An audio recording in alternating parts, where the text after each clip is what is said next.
एक समय की बात है, एक हरे भरे जंगल में 3 छोटे सुअर अपनी माँ के साथ रहते थे। वे खुश थे और हर दिन खेलते और मस्ती करते थे, लेकिन अब घर में रहने के लिए बहुत बड़े हो गए थे। उनके पास अब अपनी जिम्मेदारियां थीं। अब समय आ गया है कि तुम दुनिया में अपना रास्ता खुद बनाओ, अपनी मेहनत से अपने घर बनाओ। तो तीनों छोटे सुअर अपने अपने घर बनाने निकल पड़े। वे अपने सपनों के घर बनाने के लिए उत्साहित थे। पहला सुअर आलसी था और जल्दी से अपना घर बनाना चाहता था। उसे मेहनत करना पसंद नहीं था। उसे भूसे का ढेर मिला और उसने झटपट अपना घर बना लिया। उसने सोचा कि यह काफी मजबूत होगा। मैं कितना होशियार हूँ, मैंने सबसे पहले अपना घर बना लिया। दूसरा सुअर इतना आलसी नहीं था, लेकिन वह भी ज्यादा मेहनत नहीं करना चाहता था, लेकिन वह खेलना चाहता था। इसलिए उसने सोचा कि लकड़ियों से घर बनाना आसान होगा। इसीलिए उसने लकड़ियों से अपना घर बनाया। उसने जल्दी से लकड़ियों को जोड़ा और घर खड़ा कर दिया। ये चलेगा, अब मैं खेलने जा सकता हूँ। उसने अपने भाई को बुलाया और दोनों खेलने चले गए। वह अपने भाई के साथ खेलने के लिए भाग गया और वे धूप में नाचने गाने लगे। वे दोनों बहुत खुश थे और अपनी मेहनत पर गर्व महसूस कर रहे थे। तीसरी सुअरी जानती थी कि एक अच्छे घर के लिए समय और मेहनत चाहिए। उसने सोचा कि उसे एक मजबूत और सुरक्षित घर बनाना चाहिए। वह दिन भर काम करती रही और उसने हर ईंट को ध्यान से रखा। ध्यान से एक एक ईंट रखती रही। उसने सुनिश्चित किया कि उसका घर मजबूत और सुरक्षित हो। वह अपना घर मजबूत और सुरक्षित बनाना चाहती थी। उसने सोचा कि मेहनत का फल मीठा होता है। अंत में उसने एक सुंदर और मजबूत घर बना लिया। वह अपने काम से बहुत खुश थी। तीनों सुअर अपने अपने घरों को देखकर खुश थे, लेकिन जल्द ही उन्हें पता चला कि मेहनत का महत्व क्या होता है। उन्होंने सीखा कि मेहनत और धैर्य से ही सच्ची सफलता मिलती है। पहला सुअर अपनी थोड़ी सी मेहनत से थककर अपने भूसे के घर में लेट गया। उसने सोचा कि थोड़ी सी मेहनत से ही आराम मिल जाएगा और वह जल्द ही गहरी नींद में सो गया और गहरी नींद सो गया। उसकी नींद इतनी गहरी थी कि उसे आसपास की कोई भी आवाज सुनाई नहीं दे रही थी। वह खर्राटे लेते हुए सपनों की दुनिया में खो गया। दूसरा सुअर भी उसके साथ आ गया। खेलों के बारे में सोचने में इतना व्यस्त था कि उसे खतरे की चिंता ही नहीं थी। वह अपने दोस्तों के साथ खेलने के सपने देख रहा था और उसे यह भी नहीं पता था कि उसके आसपास क्या हो रहा है। तीसरी सुअरी काम करती रही। अपनी ईंट के घर में आखिरी ईंट लगाते हुए सीटी बजाती रही। वह जानती थी कि मेहनत का फल मीठा होता है और इसीलिए वह अपने काम में लगी रही। सूरज डूबने लगा। आसमान नारंगी और बैंगनी रंगों से रंग गया। यह दृश्य बहुत ही सुंदर था और सभी जानवर इसे देखकर मंत्रमुग्ध हो गए। पक्षी अपने घोंसलों में वापस उड़ गए और हवा ठंडी होने लगी। यह संकेत था कि रात होने वाली है और सभी को अपने अपने घरों में लौट जाना चाहिए। तीसरी सुअरी ने अपना काम पूरा किया। अपने मजबूत घर पर गर्व महसूस करते हुए उसने सोचा कि उसकी मेहनत रंग लाई है और अब वह सुरक्षित है। अपने भूसे के घर के अंदर पहला सुअर जोर जोर से खर्राटे ले रहा था।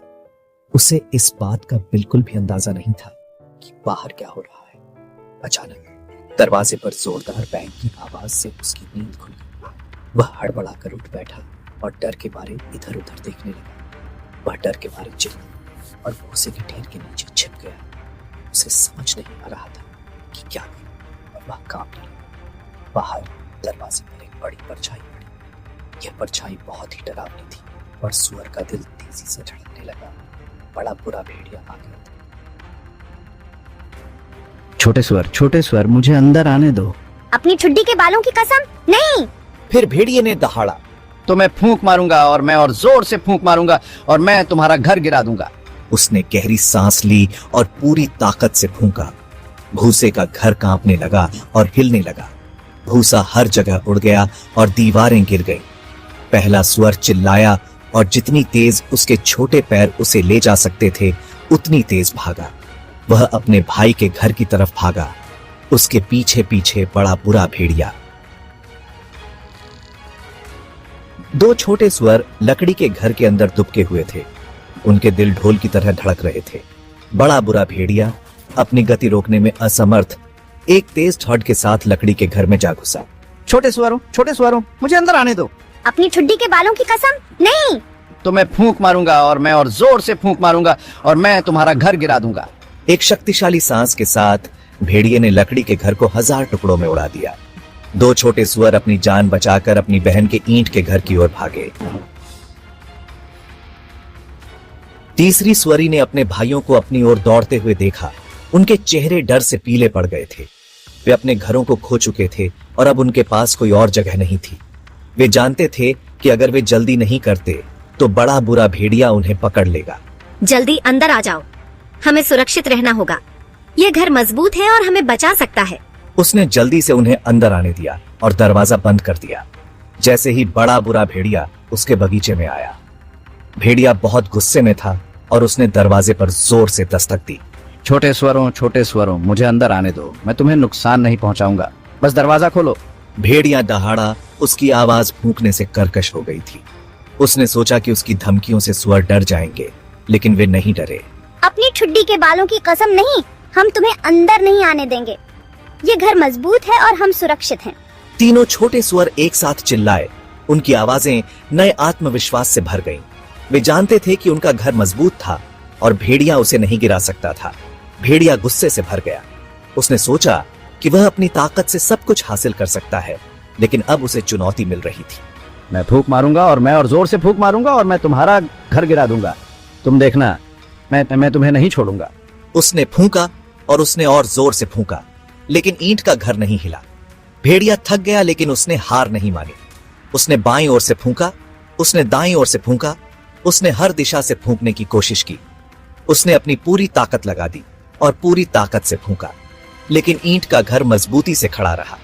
भेड़िया थक कर चूर हो गया और उसे समझ में आ गया कि वह इस घर को नहीं गिरा सकता। भेड़िए ने अपना सिर खुजलाया, सोच रहा था कि क्या करे। उसने ऊपर देखा और चिमनी देखी। हाँ, मैं बस चिमनी से नीचे फिसल जाऊंगा और उन छोटे सुअरों को पकड़ लूंगा। वह छत पर चढ़ गया, ध्यान से चिमनी तक पहुंचा। तीनों छोटे सुअर छत पर भेड़िए के पंजों की खरोंच की आवाज सुनकर जान गए कि वह कुछ कर रहा है। तैयार हो जाओ। तीसरी सुअरी, हमेशा तेज सोचने वाली, अलमारी से एक बड़ा बर्तन ले आई। उसने उसे पानी से भर दिया और चिमनी के ठीक नीचे आग के ऊपर लटका दिया। भेड़िया उम्मीद में अपने होंठ चाटते हुए चिमनी से नीचे फिसलने लगा। वह निचुड़ता गया और वह नीचे सरकता गया। उसका नीचे उतरना ज्यादा गर्म होता गया। बस पहुंचने वाला हूँ। अचानक वह प्लॉप की आवाज के साथ नीचे गिरा, लेकिन यह वह नरम लैंडिंग नहीं थी जिसकी उसे उम्मीद थी। वह पानी के बर्तन में छपाक से गिरा। आउच! झटके और गर्मी ने उसे वापस चिमनी से ऊपर कूदने पर मजबूर कर दिया। वह चिमनी से बाहर उड़ गया और छत पर धड़ाम से गिरा। तीनों छोटे सुअर जोर जोर से हंस पड़े। भेड़िए को पूंछ दबाकर दूर भागते हुए देखकर वह अपने जीवन में कभी इतना शर्मिंदा या इतना झुलसा हुआ नहीं था।